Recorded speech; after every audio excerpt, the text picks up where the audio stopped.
quelqu'un doit maintenant demander la faim comme bon lui semble, je pense qu'il y a des gens qui restent même 2 mois, 3 mois sans pourtant chercher à manger. C'est des choses comme l'urine, hein, c'est des choses qui arrivent sans notre volonté. Dès qu'elles se présentent à nous, nous sommes obligés d'aller les satisfaire. Parce que c'est un besoin naturel et impératif. Personne ne peut se refuser à faire ça. Ça, c'est la deuxième activité des écrits évangéliens, de faire fonctionner les parties de l'esprit et du corps. La troisième activité des écrits évangéliens, c'est de faire arrimer ou encore déposer dans le cerveau de l'individu, autant opportun de chaque information ou de chaque parcelle d'information qui est gravée à l'intérieur, la connaissance ou les informations qui ont été inscrites en nous. Donc la troisième activité de ces informations-là, c'est d'apporter la connaissance à l'homme. C'est là les écrits évangéliens qui sont la source des pensées, des idées dans l'individu. Parfois vous pouvez rester comme ça, et des pensées qui viennent que vous n'avez pas développées, mais qui sortent de vous. C'est l'activité des écrits évangéliens. C'est la troisième activité des écrits évangéliens. Lorsque ces informations, j'ai expliqué dans mon livre que au premier jour de notre incarnation, nous ne possédons qu'une cellule, qui est la cellule mère. Mais après 9 mois, ou après lorsque nous sortons du ventre de la femme, nous avons plusieurs quantités de cellules. Mais la cellule la plus importante, c'est la cellule mère, c'est la cellule originelle. Et ces cellules-là, qui sont maintenant des millions dans notre corps, vont chacune aller se loger dans des parties du corps. Il y a des cellules qui sont à la tête, les yeux, les oreilles, chaque partie du corps, il y aura des cellules. Mais la cellule la plus importante, c'est la cellule mère. Selon qu'elles sont prévues dans la fonctionnalité du corps de l'homme. Voilà, oui. selon la deuxième activité des écrits évangéliens. Oui. Donc, une fois, cette cellule mère, où est-ce qu'elle va faire son nid? Elle fait son nid dans le cœur. Entre le 8e jour et le 7e jour, où il y a les premiers battements du cœur, cette cellule mère va faire son nid dans le cœur. Donc, en ce moment que je vous parle, dans vous, dans moi, dans chaque individu, cette cellule mère-là, à son nid, se trouve dans le cœur. Donc, le déclenchement de la troisième activité, qui est un déclenchement connaissial, pour apporter la connaissance à l'individu, déclenche ces informations-là depuis le cœur, depuis la cellule mère. La cellule mère va créer une cellule ou des cellules intermédiaires que j'ai appelées dans mon livre par des cellules missio-connaissiales. Il va transférer l'information ou les parcelles d'information à l'intérieur.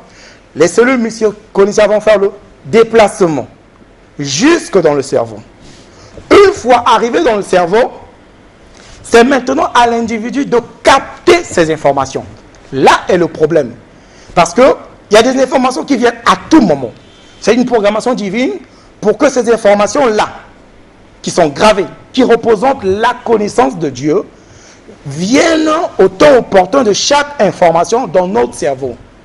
Le problème étant que l'homme est souvent trop occupé dans ce qui se passe extérieur à lui que ce qui se passe dans son intérieur pour pouvoir capter ces informations, les comprendre et puis les écrire.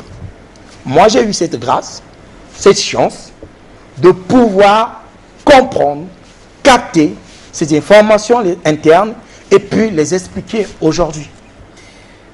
Bien, merci monsieur C'était. Vous voyez, lorsque vous dites vous avez eu cette grâce, cette chance de capter et de... il y a beaucoup de choses, hein, parce que si les autres n'ont pas le temps de faire attention et que vous ayez eu cette chance-là, c'est pas quand même un hasard. Parce que vous aussi, vous avez des situations qui se passent en dehors de vous. Oui. Et vous faites attention à ça. Et c'est arrivé à un moment comme ça, vous avez fait attention. Mais revenons un peu sur... là, vous avez expliqué ce que c'est ou ce que sont les écrits gravangéliens. J'ai parlé de l'existence des écrits gravangéliens, du pourquoi des écrits gravangéliens. Voilà. J'aimerais maintenant... Voilà, il y a ce que vous appelez la gravure angélique. Oui, la gravure angélique, j'ai dit, c'est l'acte même que font les anges d'instaurer ces trois choses à l'intérieur de la cellule mère. Donc, quand j'ai parlé des secrets de la gravure angélique, c'est les secrets des trois ou de ces choses-là que les anges gravent dans la cellule mère. La cellule mère, ok. Donc, ce que vous êtes en train d'expliquer, en fait, c'est le processus. Oui. Mais dans ce processus, nous avons les écrits, nous avons la voix. Vous venez d'expliquer les écrits. Alors, maintenant, la voix gravangéline, c'est quoi exactement?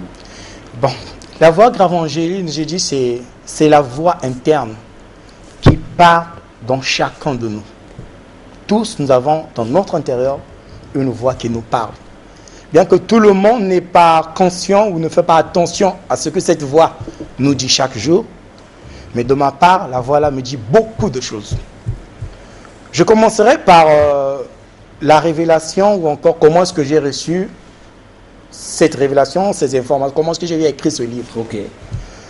Je n'avais jamais pensé dans ma vie un jour devenir écrivain ou philosophe. Mais ça s'est présenté dans ma vie. Et je suis obligé de les accepter comme tels. Stop, un tout petit peu. Ça veut dire que dans la programmation, là je suis en train de comprendre ce que vous êtes en train de dire. Hein. Dans la programmation, donc dans vos écrits gravangélins, cette information-là existait qu'à une certaine étape. Donc là vous parlez des comment vous avez appelé ça? Enfin, j'ai essayé d'assimiler ça aux neurones ou aux nerfs, ceux qui transportent l'information de vers. Donc, dans cette connaissance-là qu'on a placée en vous, dans ces écrits qu'on a placés en vous, c'est-à-dire qu'à cette étape-là, vous devez commencer à écrire ce secret-là. Oui, mais moi je ne savais pas. Oui, mais le problème c'est que vous avez capté, ça veut dire que ça avait été programmé comme ça. Oui, ça a été programmé. Tout a été programmé. On continue, on reviendra là. Tout a été programmé. Voilà. Mais moi, quand je grandissais, je ne savais beaucoup aujourd'hui, d'autres personnes se retrouvent président de la République. Dans son enfance, il ne pensait pas un jour gouverner le pays. Mais aujourd'hui, ça s'est présenté à lui. Il ne savait pas. Donc, moi, je ne savais pas et je n'ai jamais pensé un jour commencer à écrire des livres. Un jour, je suis resté comme ça. Je posais des questions sur ma vie. Parce que je savais que ma vie avait un sens. J'avais une mission à faire. Mais je ne savais pas quelle était ma mission. J'ai commencé à chercher, à me poser des questions.